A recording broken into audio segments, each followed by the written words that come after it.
Hi, comic book fans, and welcome to another suddenlycomics.com video. It's a Monday night. It is the price variance. I'm off traveling around Europe, and consequently, this is pre-recorded, so we can't do the hottest comics of the week because we don't know what they were. However, we can share with you some of our coolest comics. So we're doing a show this week where we show some cool stuff. Alan showed us a bit of dirt that he paid $10. I probably paid more than $10 actually, because he probably bought it as a collectible. I actually paid $10 for He it, did pay strangely enough. $10 for a bit of dirt. Okay.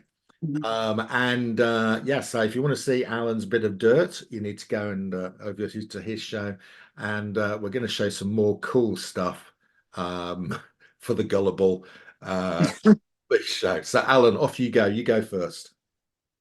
Okay, so I do go down my rabbit holes in life. And one of the rabbit holes that I went into was the Canadian collectible.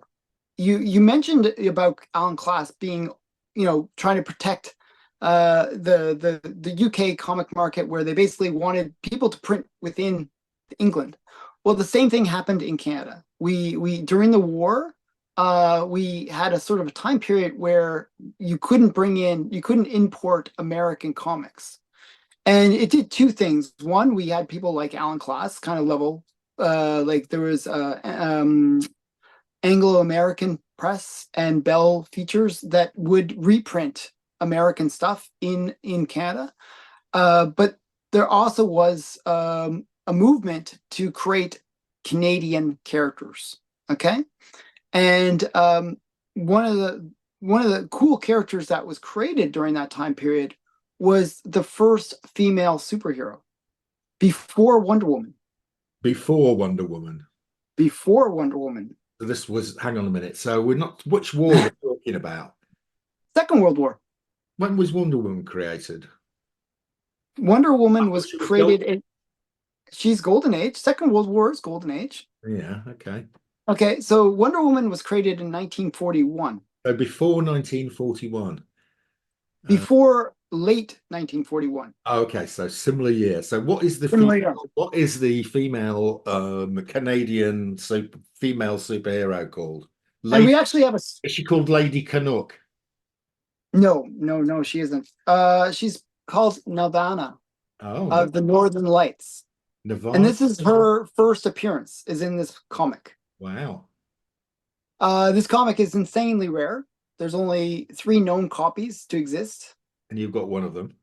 I got one of them. Why does it say NG on it? So NG means that it doesn't have a cover. Ah, So even like, so these Canadian whites, they were called Canadian whites, were basically done on like tissue paper. Like it's the tissue best way paper. basically they were like really, really low quality. And they didn't survive for the most part. They just disintegrated. Probably within weeks of getting them. Like you just like they were just really poorly done.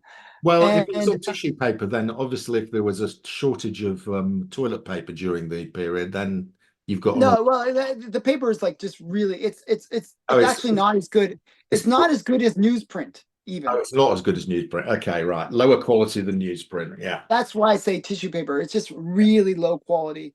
And they just disintegrate. It's amazing that any survived because they're just really poorly made.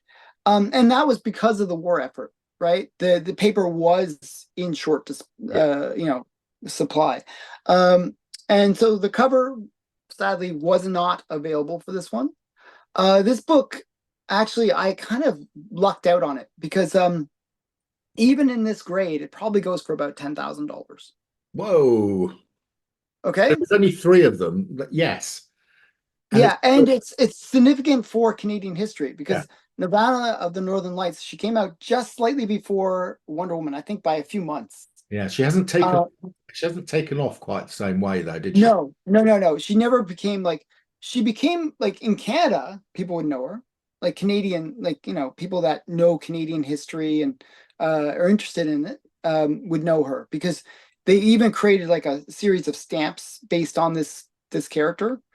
Um, and she was kind of like an Aboriginal like you know, she was like kind of like a goddess. Okay. And basically, she would save the people of the North from the evil white man, which later became Nazis during the war. Okay. But basically, there was always evil white men doing something, either polluting the environment or something. And they would sort of use her to fight against them. Ah, so And she had like, she was an early proponent of fighting the male supremacy. yes, exactly. So she was, but you know, sadly, she's not on the first page, so you can't actually see her. So this is a Triumph Adventure Comics #1 from 1941. Sadly, it is not a cover. The cover actually was even that great, though. It was like airplanes and stuff like that. It's also the first appearance of Spanner Preston as well, Oh, but nobody knows him. He's more lost to history. But definitely interesting one because you even have like the evacuation of Dunkirk oh, on this page. oh, that was quite recent then, wasn't it? So 1941, yeah, Isn't yeah, that cool? yeah, So that's a pretty major piece of history as well. And it's kind of a yeah. cool No, book for I that. like that. It's Yeah, a major piece of Canadian history. yeah. And there's like the whole Canadian white element. There's this first female superhero kind of element to her. The fact that she is before Wonder Woman. Now, I mean, there's other characters that did come out before her, like Miss Fury and what's her name? Sheena. Those are characters that came out before. But she is the first superhero with powers in a costume. If you want to go some very niche thing, and that's Canadian. Um, but yeah, but a very cool character. Okay. So my first item is again, this is one of one, Alan. There's only one of these. Uh, Okay.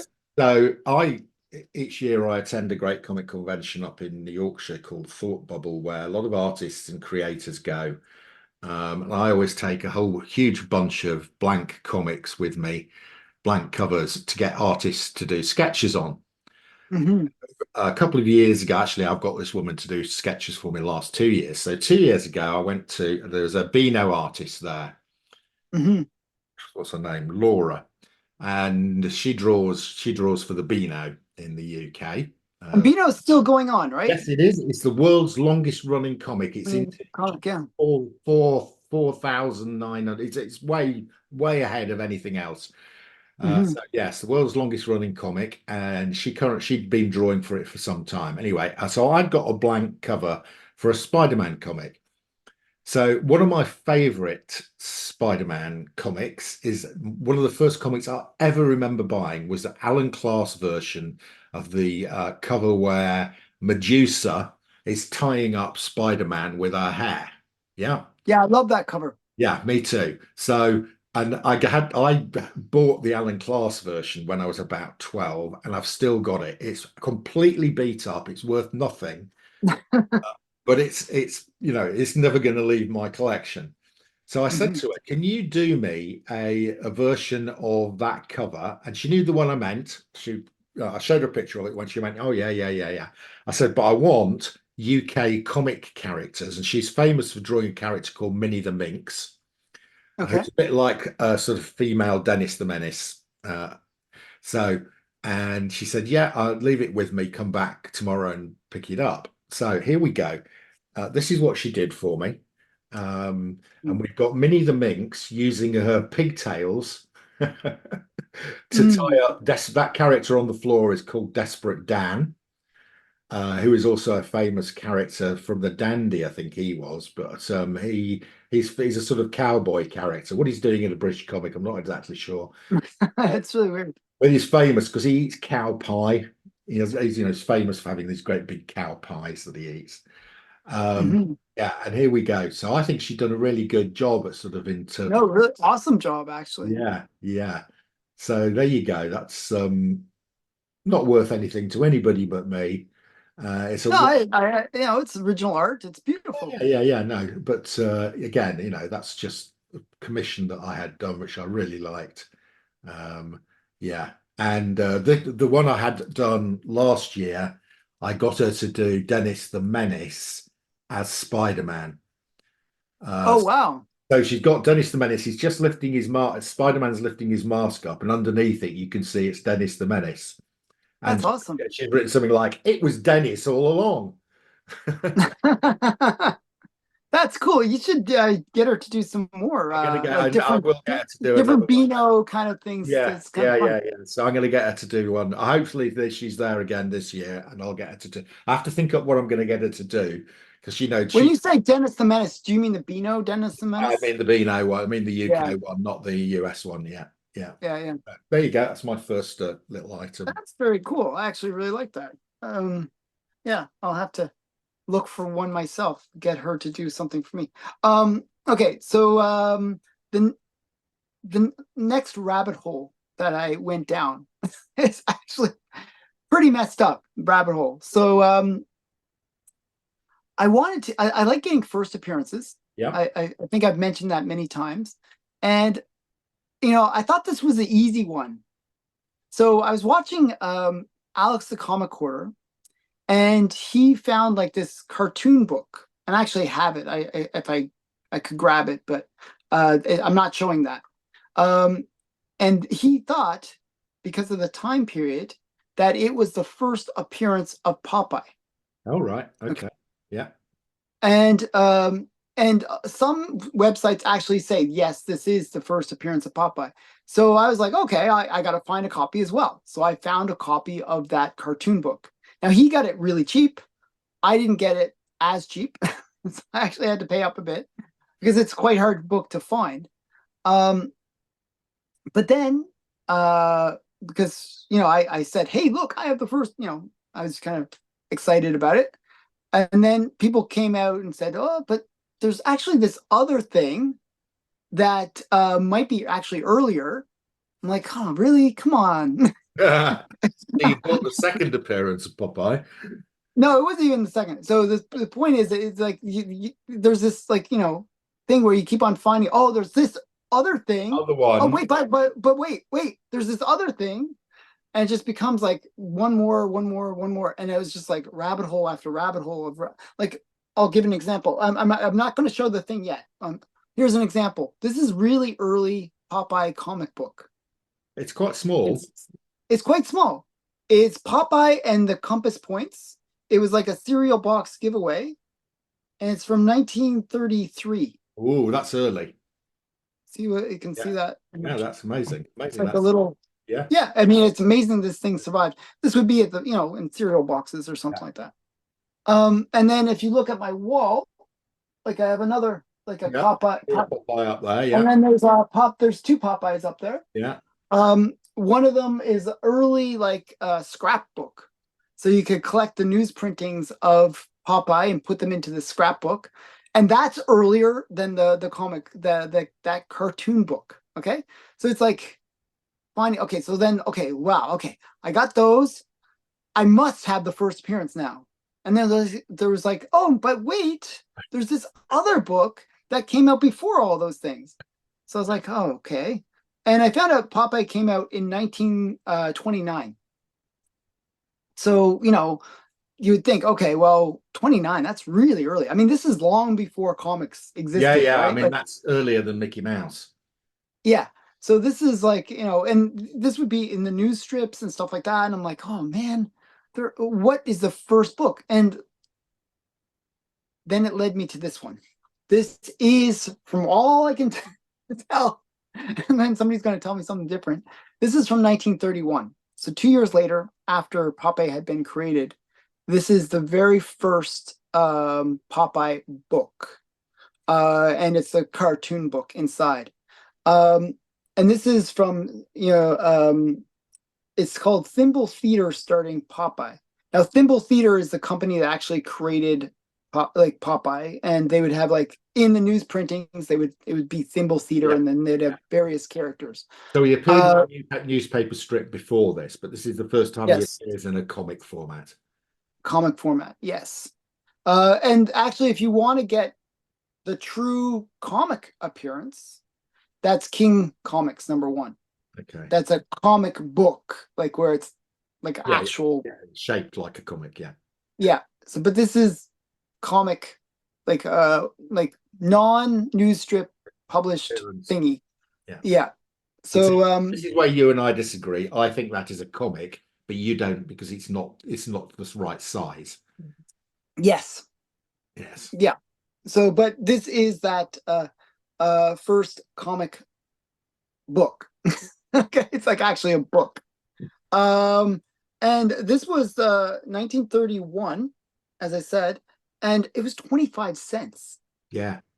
Can you imagine? Okay, so that not many of these survived, obviously, No. because um, so 25 cents. This is height of the Depression, Yeah. and like comics, like or the like they did have sort of like these. They didn't really have comics actually, even that time. They had books. This would be a lot of money. Yeah. Yeah. So, it's only the rich kids that would have this kind of thing. Yeah. So it's just a really cool, great, it's a great, Yeah. you It's know, fantastic. Yeah. headshot of Popeye. So yeah, so that was, and actually when I won that, it was like I was really, really worried that somebody was just going to go crazy on the bid because there was a heritage auction that was happening, that happened just a few days earlier than the auction that I won it at, and it went crazy on the on that auction. So I was like, oh no, I can't afford that one. And then there was another one on my comic shop auctions, and I just managed to get it for like half the price. Oh, So I was quite happy. So yeah, so that was one I was super excited about. I had to be very under the radar to get it. I didn't want to talk about it. I didn't want to mention it on my channel, then create a whole bunch of bidders against myself. So yeah, but that's the first appearance of Popeye in comic format. very good. I like that. Mhm. I'm currently watching Al Miller and Son Popeye reprint from the early 50s, which you think is probably a very early Popeye first appearance in the year. I don't think it is his first, but it's very rare. Popeye Mhm. UK reprint. Right. It'll be a lot less than that. Right. Okay. So my next item, I just love this. Okay. I think my favorite Superman, and I think I'm not going to accepting any disagreement. Uh, it's Christopher Reeve in Superman the movie. And of course, he is the best because he's Canadian.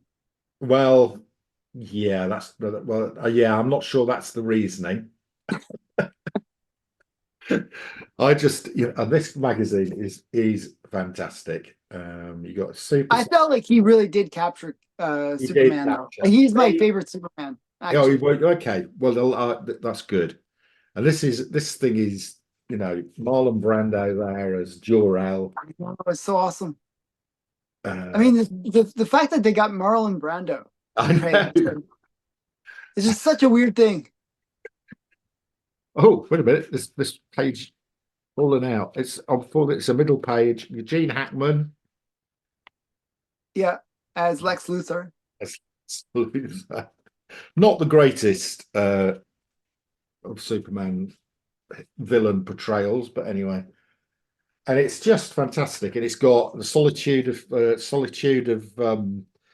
of Fortress of Solitude. Solitude. I forgot. And then in the middle, Oh, wow. you'll believe a man can fly, Alan. Yeah, he's awesome. I know your view of superheroes is they're not really a superhero unless If they fly. I just feel like it's a basic requirement. it's a basic requirement. Yeah, we've had this discussion. Batman's not happy with you. Mm. Yeah, so I just think and great book, and then they've got a reprint of. I mean, it's just got everything. This a Oh, it reprint. has Action 1 in it as well. Yeah, Nice. yeah, yeah, Very cool. Very cool book. yeah. So I love this to bits, and I'm hoping that James Gunn, when he does his reboot of Superman, is going to do something that is fresh, got that sort of sense of wonder, the sense of innocence without the Mhm. sarcasm and the, the Well, all that's how the original Superman was. He had exactly. that. Yeah, He really did a good balance of the awkward Clark Kent and the superhero with who is just exhumes like goodness. Like exactly. Yeah, that's Superman. Yeah, he's just a good guy. yeah, Wants to do well. yeah. So, yeah, that's and that sort of does date back to sort of when was the film? When was that? 78, something like that. Something like that. Yeah, yeah. I saw it as a kid, 78, 79, somewhere around there. Yeah, yeah, I remember I remember being scared at points where everything's falling apart. And I was pretty young. I was only like 5 or 6 years old, right? Um that was one of the first movies I saw in theater actually. yeah. And you go, oh, Lois Lane's Yeah, falling yeah. off the building. Yeah, things are Superman falling. catch Yeah, up. yeah, yeah. Yeah, So yeah, I thought that was interesting. I found the scene there was a scene where he's getting kind of like sucked into the ground. Like there was like that and I felt like that was scary. yeah. Well, when you, yeah, When you're young. yeah, Okay, so a different time period. Okay, so my last item, and again, it's comic related, but not a comic book. Um, as I said, I do go down these rabbit holes. Like it's weird how my mind works. Okay. Um, so one of the things that I got into was really golden age stuff. Like I really love the golden age and I love the history around the golden age, especially the seduction of the innocent and the role that played in the destruction of comics as we knew them back then. Um, but the seduction of the innocent was just the straw that broke the camel's back. It's not, there was many straws before that, and there was much more activism that happened before the seduction of the innocent came yeah, out. yeah. Frederick Wortham was actually like one of the comics that's actually in the seduction of the innocent is Crime Detective 9, and on it was Frederick Wortham homaged with he's like all bound up. They put tape across his face, and they basically say comics are not bad. This guy is bad, and it's like that's one of the comics that was created before the Seduction Innocent, and where they knew that Fred Wortham was annoying. Okay, so but why? But why was he annoying? What was he doing that was so annoying? Well, he was getting into Reader's Digest, Ladies' Home Journal, all these kind of major publications directed towards women. And why do you direct things towards women? Well, women are the type that, are easily influenced and easily get concerned about, oh, my son, he's going to become a juvenile delinquent because he read Mickey Mouse. It's like, Yeah. it's like that. I don't think it was Mickey Mouse who was mainly concerned about. I think it was Uh, mainly sure, sure. the head decapitated heads and the Yeah, voodoo and the scam exactly. women. Yeah, so they were really but they were being panicked. There was a real panic. I mean, Yeah, like sincere panic. yeah. And one of the publications that had a story that Wortham created about comics was the Ladies' Home Journal. And Oh, this is got a feature. I actually had to get this from Australia. I don't know why they had this in Australia. But it is the very first time you get the article from Frederick Wortham, who yeah. wrote The Seduction of the Innocent, What Parents Don't Know About Comics. Uh-huh. Yeah. And it was an article saying how, comics are corrupting the youth of America and gonna lead them down this path. And he was a psychologist and he dealt with child psychology, and he saw all these kids that were juvenile delinquents, and one thing they all had in common was they read comics. They also breathed air, but that's beside the point. They all read comics, and that's what led them down this horrible path. And oh, did you know what they're putting in comics? Oh my goodness, it's just like just a real like Yeah, he wrote really well. Yeah. He's a good writer, Yeah. and it was things like this that kind of got the movement going. Yeah. Well, It I've got, really, I think you pointed me in the direction of it. I've got the Reader's Digest copy that has a yeah. There's similar. a bunch of Reader's Digest. They're different articles. This one is what parents don't know about comics, and there was another one in the Reader's Digest, which is comics. Something about good comics or something like that. And it's like it's a different article, same kind of attitude, Yeah. Yeah. Um, so yeah, so it's do comics create child criminals? Of course. Of course. What parents I don't wonder, know I about wonder, I comic wonder books. what he'd make of the of what's available to children on the internet. Yeah, I know. I mean, he'd be like, oh man. But the funny thing is, one misconception about Frederick Wortham, and he did try to clear this up before he passed, was that he was not against censorship. He was not pro censorship, I should say, not pro censorship. What he wanted was kind of similar to the way movies are done, where you have like R ratings and the different Yeah, rating yeah. systems. So you, And yeah, he just didn't want the books to be accessible to kids. yeah, yeah. But Frederick Wortham is probably the most famous censor in history. But Well, yeah. He wasn't a censor by trade or profession. yeah, but he really did cause the censorship of literally millions of comics. Yeah, so, yeah. so yeah, very influential man because of that, and very hated by the comic industry. And there's actually a book that I have up there where he did a book about like a fanzine thing where he's talking about how he loves fanzines and it was very positive, so positive about fanzines, and that he felt like they should be just no censorship, no like no boundaries to them. That the comic book conventions actually invited him to speak about these fanzines. He was booed off stage. He's booed off stage. So didn't quite go over. So that was his and he was so affected by that. That was his very last published work. This thing on fanzines. So because he was just hated by comic people. So yeah, Frederick Wortham. So, oh, that's great. I enjoyed that. I hadn't seen that woman's So journey. yeah, so this one, oh, by the way, the issue number, I should tell you, is November 1953. Right. Yes, that's about the right time, isn't it? Yeah. Yeah. I'm never gonna. And so Seduction and Innocent came out the next year, like April of Yeah, yeah, yeah, 54. yeah, So yeah, very close time period. yeah. So my final item is an artist. He's a French artist, but he did work in American comics a bit. And Mhm. I love him. He's very esoteric. He's very unique, and you can spot him a mile away. Here he is doing Silver Surfer. It is, and I love this cover. This is Mhm. Mobius, the French artist, doing Silver Surfer, which I love this. And I do like Mobius. Very, very, he's odd, you know. Mhm.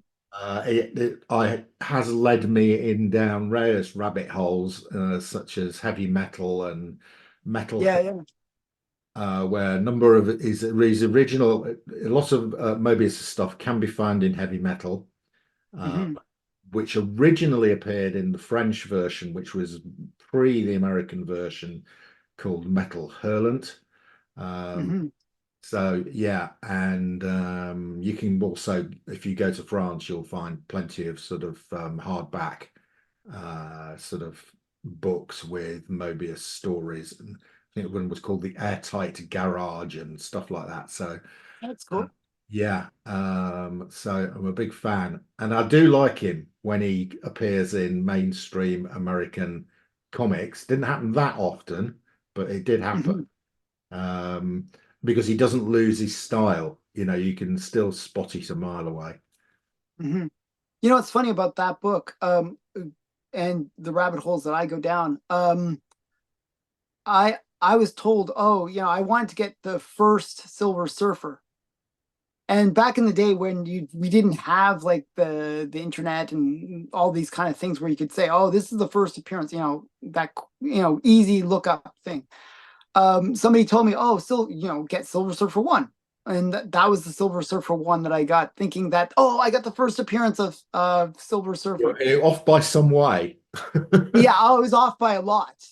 And then I was like, oh, but wait, there's an earlier Silver Surfer #1. I'm like, what? Why is there more than one Silver Surfer #1? I mean, it's not a bad one to pick up still, No, it's a very cool one. But that was the first one I picked up. Yeah. Yeah. And then I picked up the second series #1. And it was much later that I actually got the first series #1 And of that's Silver still Surfer. not the first appearance. And that's still not the first appearance. And then I had, it's that rabbit hole. It's that rabbit hole of like trying to get the first appearances. So that's, I appreciate that book. Okay then, Alan, I think that is it for today. We hope you've enjoyed this slightly different show in which we've shown some stuff that we find cool and interesting, and Alan has shown you a bag of dirt. So, so we'll be back If next. you want to see that bag of dirt, you have to go over to my channel. If you want to see the bag of dirt, go on to Alan's channel. Yeah. There is some other cool, there's some cool, as well as the bag of dirt, he has got some other stuff which is okay. Right. So that is your lot for this week. See you again soon.